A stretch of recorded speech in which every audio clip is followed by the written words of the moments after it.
The wind howled through the snowy forest of the Far East as Alex held his 12-year-old daughter Mia's hand. They walked quickly, trying to get home before the snowstorm got worse. Their 2 shepherd dogs ran ahead, leading them through the deep snow. Snowflakes swirled around them, and the trees creaked in the cold wind. Suddenly, Hans, the larger dog, stopped.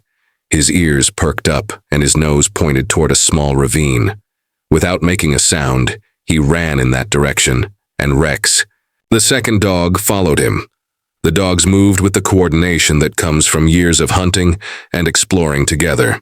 Mia cried out, pointing to the spot where the dogs had stopped near a dark patch in the snow. Alex came closer, and his heart started pounding when he saw the shepherd standing over a tiny tiger cub, barely moving, with bloody fur and wounds. The small body trembled from the cold, and each breath seemed painfully hard. The cub was breathing weakly, his amber eyes blinking in pain. Alex knelt down in the snow, took off his gloves, and placed his warm hand on the little creature. He looked around and noticed strange marks in the snow. Large boot prints, and a few meters away, a brass cartridge glinted. Bloodstains on the white snow painted a grim picture. Clear tracks from heavy boots, a line of large caliber shell casings, and further on, a trail of dark blood, where something big had clearly been dragged. Everything pointed to poachers, who had likely killed the mother tiger and taken her body, leaving the wounded cub to die in the snow. As a biologist, Alex always followed a strict professional code, not to interfere with nature. But now in front of him lay a helpless creature, not hurt by nature but by human cruelty. In this case, all professional rules were pushed aside by a simple human duty. "Mia, we can't leave him here," Alex said. "He'll freeze to death. And Emma is going to kill me for bringing a tiger home." His voice was uncertain. He knew he was crossing an important line between humans and wild animals. "Please, Dad," Mia begged, her eyes filling with tears. "We can't just leave him." Her hands were clenched into fists and her gaze was full of determination, something Alex couldn't ignore. Surprisingly, the shepherds didn't act aggressive. Instead, Hans gently licked the cub's head, a protective behavior rarely shown toward a natural rival. The dog even whined softly, as if urging his owners to make a decision quickly. Emma, Alex's wife and a veterinarian, wasn't happy about a wild animal being brought into their home, but she quickly shifted into professional mode. Her hands calmly prepared the needed tools and medicine, while her eyes showed both concern and interest. "Alex, do you know what this is?" Her voice trembled. "This is an Amur tiger. There are fewer than 500 left in the wild, and you brought a cub into our house?" Her words didn't sound like blame, but rather the heavy realization of the responsibility that had suddenly fallen on their family. "We had no choice," Alex replied. "From the tracks and the shell casings, his mother was probably killed by poachers. They were hunting here recently." He looked at the cub's wounded paws and felt his resolve growing stronger. Emma examined the cub, who was suffering from hypothermia, injuries, and hunger. After stabilizing his condition, she placed him in a box lined with blankets in the kitchen, convinced he wouldn't survive the night. The cub was so small and fragile that it took a long time just to wash the blood and dirt from his body. "Even if he survives," Emma said quietly after Mia had fallen asleep, "what are we going to do with a tiger? In a year, he'll be heavier than you." She stared thoughtfully at Hans, who had settled down next to the box like a guard. But the next morning, they found something incredible. The tiger cub had not only survived, he was now surrounded by the 2 shepherd dogs, who had formed a protective circle around him. Hans lay closest to the cub, warming him all night with his large body. The cub's eyes, dull with pain the day before, now looked around with curiosity and even a bit of liveliness. Mia named the cub Kai, a name meaning strength, which the little one needed to survive. During those days, a powerful snowstorm hit the region, cutting their home off from the outside world. Roads were buried in snow, phone lines were down, and there was no way to contact the Wildlife Protection Department. This forced isolation gave little Kai the time he needed to recover. Each day, he grew noticeably stronger, his wound slowly healing, and his fur started to regain its natural bright orange color. Then strange things began to happen. Just 2 weeks later, Kai started showing unusual behavior. The tiger cub didn't move like a typical cat or tiger. He began to copy the confident, powerful walk of the shepherd dogs. When Hans sat down and looked around the room, Kai would sit beside him, perfectly mimicking his pose. The family watched this with a mix of surprise, admiration, and laughter. Watching Kai was fascinating. With each new day, his behavior looked less like a wild tiger's and more like a dog's. He carefully copied Hans and Rex. The cub would come when called, an extremely rare trait for wild cats. He played tag with Rex, learned to fetch toys, and even tried to bark, making strange sounds somewhere between growls and hisses. In the evenings, he sat patiently by Alex's feet as he wrote notes about the tiger's behavior in his journal, as if understanding the importance of the research. One day, Alex witnessed an amazing scene. Kai, after sensing a small animal in the garden, instantly crouched into a hunting stance, his muscles tensing for a leap, a natural tiger instinct. But then Hans gave a low growl, and Kai, as if reminded of his dog identity, relaxed and backed off, wagging his tail as if in apology. This mix of tiger instincts and dog-like upbringing made Kai a truly unique being. Not fully a tiger, yet not a dog either, but something entirely new, never seen in nature. "I think he believes he's a dog," Emma laughed when Kai tried to dig in the snow with his paws like the shepherds. "I've never seen anything like this." Her professional skepticism was slowly replaced by genuine wonder. She started keeping her own observation journal, noting how the tiger cub was picking up dog habits, while still showing unique traits of his own species. 4 months passed, and Kai grew into a healthy young tiger with unusual behavior. He woke up with the 2 dogs, ate with them, and even learned to patrol the edges of their territory just as Hans had taught him. He became a full member of the family, quickly responding to his name and greeting everyone at the door. The most amazing sight came at night. The large striped predator sleeping peacefully curled up between the 2 shepherds, as if all 3 were part of the same species. Kai's body combined the natural grace and power of a tiger, his ability to attack in a flash, move silently, and climb to incredible heights, with dog-like traits, loyalty to his family, territorial protection, and social awareness. When the winter frosts grew harsher, this unusual trio pressed even closer together, forming a living island of warmth and mutual care that said more about their bond than any words could. By 8 months old, Kai already weighed about 70 kilograms, and his size started to become a problem. He still tried to sleep on the couch even though he nearly filled it. When he ran through the house, he sometimes knocked over furniture. Once he broke a cabinet just by rubbing against it. But despite his size, he remained gentle and careful around Mia, as if he understood his own strength. "We can't keep him in the house," Alex said, watching the tiger try to squeeze into the doghouse he had long outgrown. "He needs more space." His voice carried not only practicality but concern for their unusual companion's future. The family built a spacious enclosure for Kai, connected to the house by a special hallway. The tiger could come onto the property freely, but now slept in his own shelter. Yet often in the morning, they found Hans and Rex sleeping in the enclosure beside the tiger. Kai had formed a special bond with Hans. The older dog had become not just a brother, but a mentor. A single glance or quiet growl from Hans was enough to guide the young tiger's behavior. Mia filmed several videos with Kai and posted them on social media. The tiger who acted like a dog quickly became an internet sensation. People started sending boxes of toys for the tiger and writing excited comments. A video of Kai playing with the shepherds, barking like one of them, had gone viral and reached millions, but fame brought problems. When the roads were finally cleared, Inspector Lin arrived, following up on reports of an illegally kept tiger. His stern demeanor shifted slightly when Kai greeted him with a wagging tail, like a massive striped dog. "This is an Amur tiger," Inspector Lin said firmly. "One of the rarest predators alive. Keeping one without a permit is against the law. He tried to remain formal, but Kai's behavior clearly puzzled him. The tiger responded to his name, sat on command, and even fetched a ball, waiting for the inspector to throw it.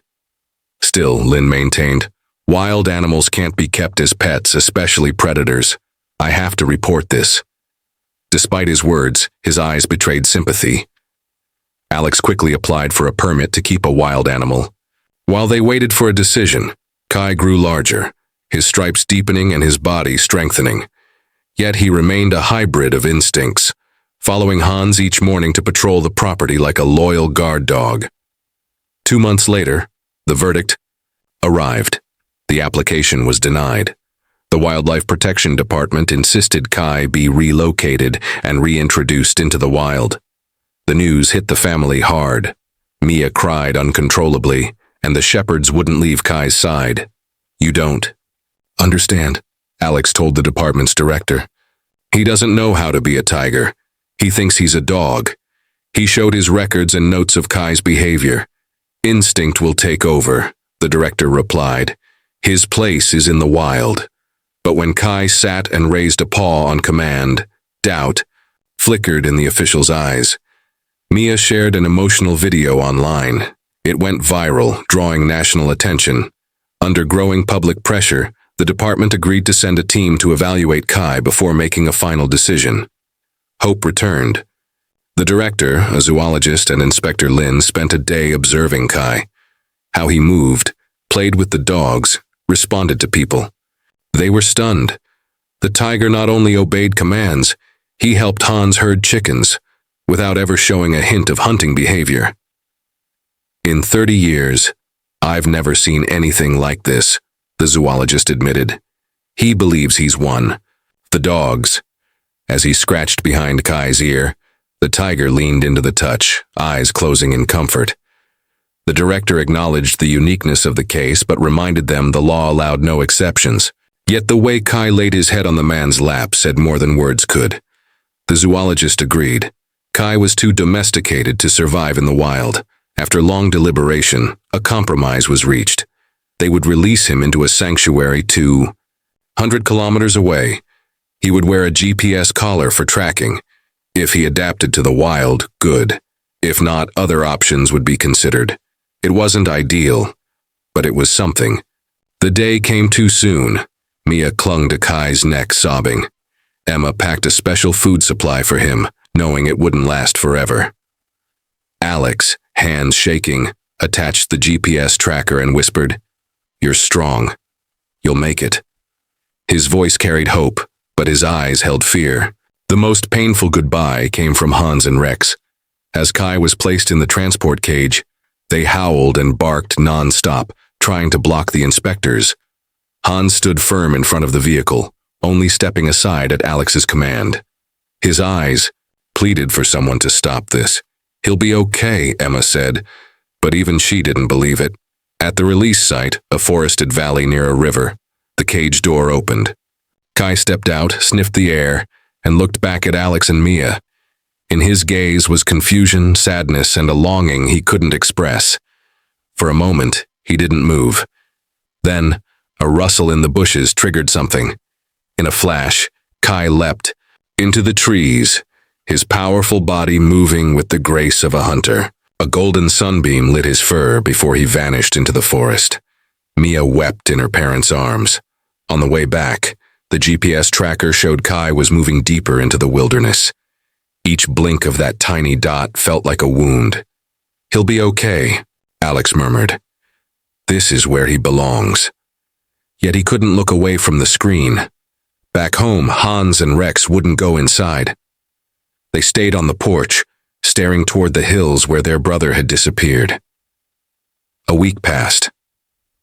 Mia checked the GPS hourly. Kai seemed to be adjusting, exploring, seeking water and shelter. But his movements were hesitant, as if looking for something missing. The shepherds slipped into grief. They refused food, didn't play, and spent hours on the tallest hill, eyes fixed on the horizon. Hans would sometimes let out a soft whine, calling to his lost brother. Then on the 8th day, the tracker showed something different. Kai was no longer wandering. He was moving with purpose. Alex was the first to notice. "Look, he's heading somewhere," he said, pointing at the screen. The path led straight home. He double-checked the coordinates and showed Emma and Mia in silence. "He's coming back," Mia whispered, her face glowing with hope. Even Emma couldn't hide her excitement. Hans perked up too, eyes locked on the forest. On the 10th day, the tracker showed Kai changing direction, moving away from the house. The family's spirits dropped. Emma gently suggested that maybe he had embraced his wild side. But 12 hours later it became clear. Kai had only circled around a nearby town, avoiding human contact. Now he was heading straight home again. Even Alex, with all his experience, was speechless. Each movement became more focused. Kai wasn't just wandering anymore. He was returning, with purpose. Kai wasn't just randomly wandering. He was moving with purpose, heading home. Every new GPS update confirmed what they suspected. Kai was coming back. At first his journey was slow and full of stops. Many times he paused to hunt or rest. But after each stop, he always continued in the same direction. Neither mountains nor rivers could make him change course. Alex calculated the distance. Kai had covered 50 kilometers in the first 5 days. For a tiger, it was an incredible achievement, especially considering the rough terrain and the need to hunt along the way. "This can't be a coincidence," Alex said to Emma. His eyes were filled with a hope they hadn't seen since the day they parted with the tiger. When they analyzed the data together, it became clear that it truly wasn't a coincidence. The GPS showed just how difficult Kai's journey had been. Every kilometer he conquered was a victory of will over instinct. On the 6th day, the tiger reached a wide river, swollen with spring floods and strong currents. A normal tiger would have avoided deep water at any cost. But Kai, trained by dogs that weren't afraid of water, found a narrower crossing and swam across. The GPS data showed how he struggled with the current, but never deviated from his path. On the 7th day, Kai reached a busy highway. The GPS showed that the tiger waited, hiding in the bushes near the roadside for nearly 3 hours. Then, during a gap between passing cars, he dashed across the road in a flash. His adaptability and patience revealed remarkable intelligence and determination. But the most dramatic challenge came on the 9th day of his journey. The GPS signal showed that Kai had entered a territory marked as a bear reserve. Rangers had warned them about the large population of brown bears in that area. Alex's heart tightened with fear for their unusual companion. The GPS markers showed that Kai had stopped deep in the forest. His signal didn't move for several hours. Then, suddenly, the GPS indicated chaotic movement, sharp bursts in different directions. Alex, watching the screen, turned pale. He and Emma stared at the flashing dots, praying for Kai's safety. "Something's happening," he told Emma.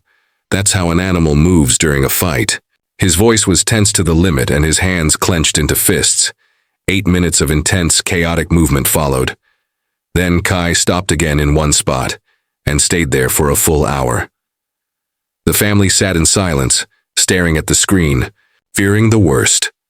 When the signal finally began to move again, they all exhaled in relief. But Kai's speed had noticeably slowed. Even Hans, who had stayed close to Alex the whole time, whimpered softly, as if sensing the danger threatening. "His brother, he's injured," Emma whispered. "But he's alive and still coming to us." Her voice held pride in the tiger's resilience and willpower.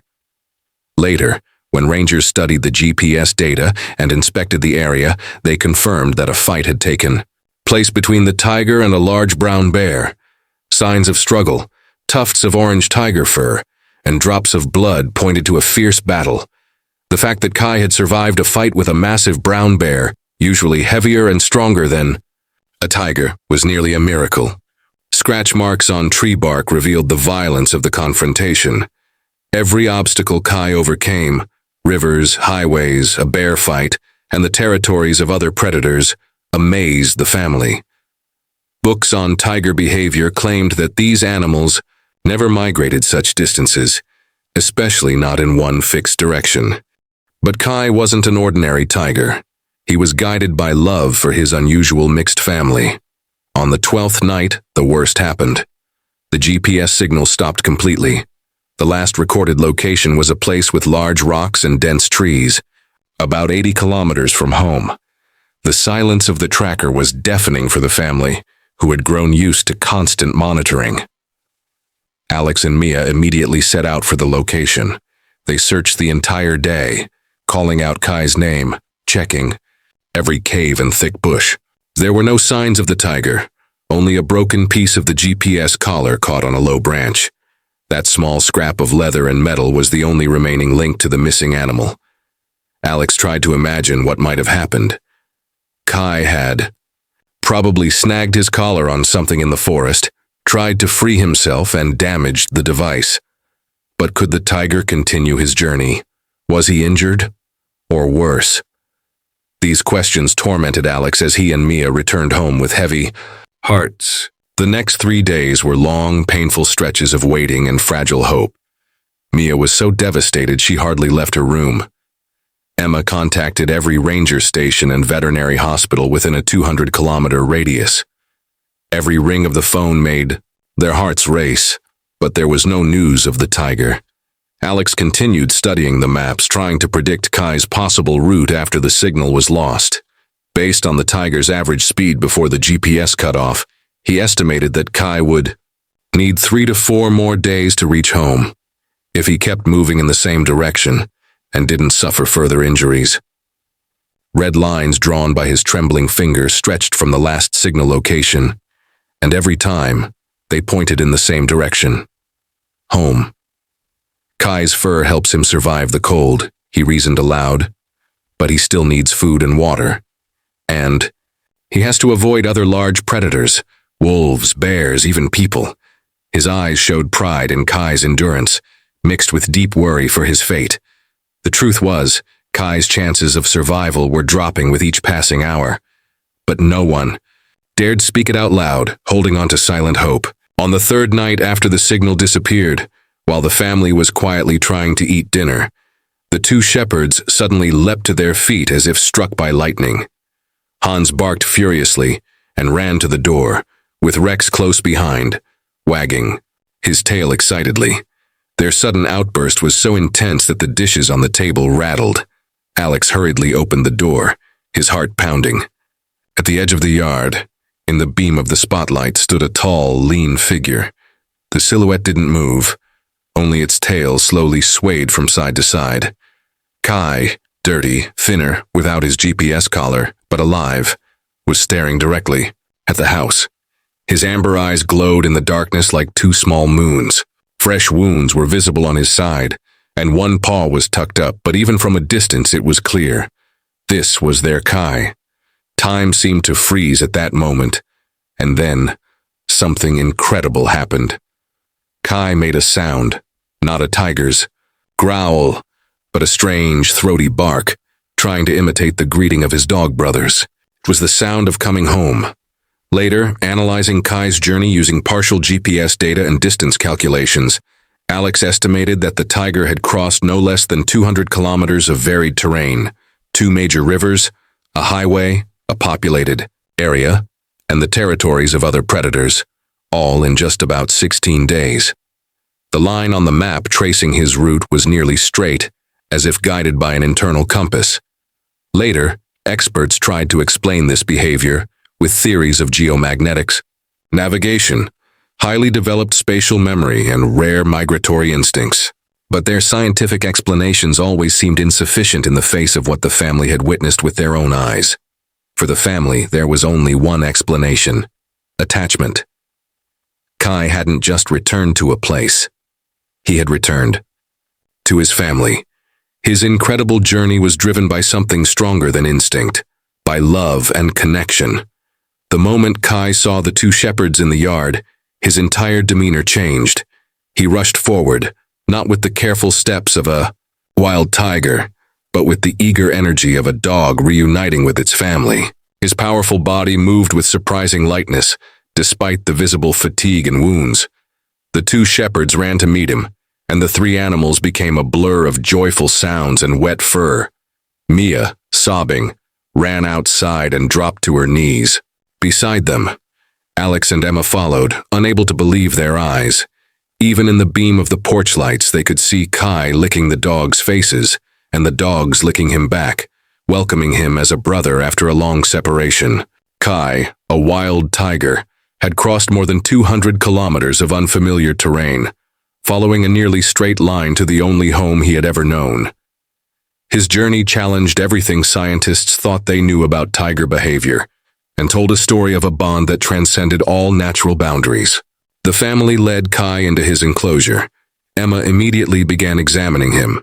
The tiger had lost weight, and his front leg bore a deep wound, likely where the collar had snagged and he'd tried to tear it off.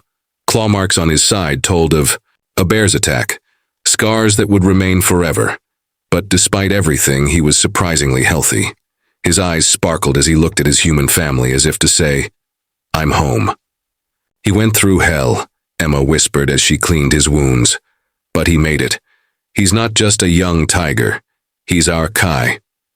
Alex called Inspector Lin, who arrived the next morning, struggling to believe what had happened. His usual formal demeanor melted into astonishment when he saw Kai calmly lying between the two shepherds. "This doesn't happen," he murmured, watching Kai curl up as if he'd never left. "Tigers don't do this.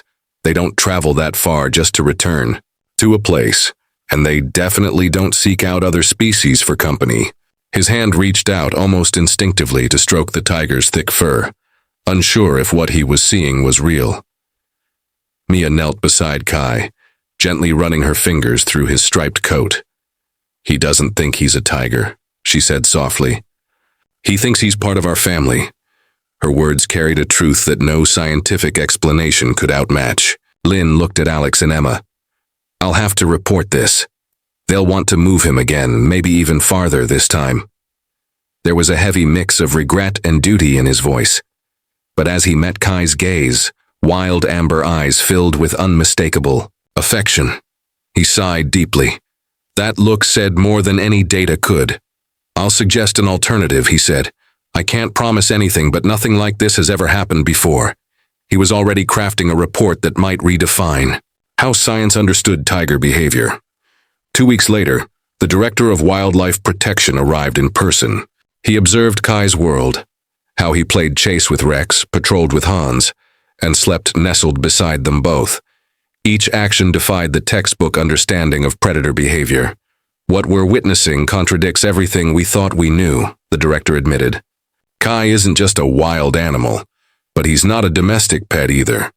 His eyes followed Kai with both professional fascination and quiet admiration. A month later, a decision was made. The family received a rare and unprecedented permit. Kai could stay, under the condition that his case would contribute to long-term research on animal behavior and cross-species bonds.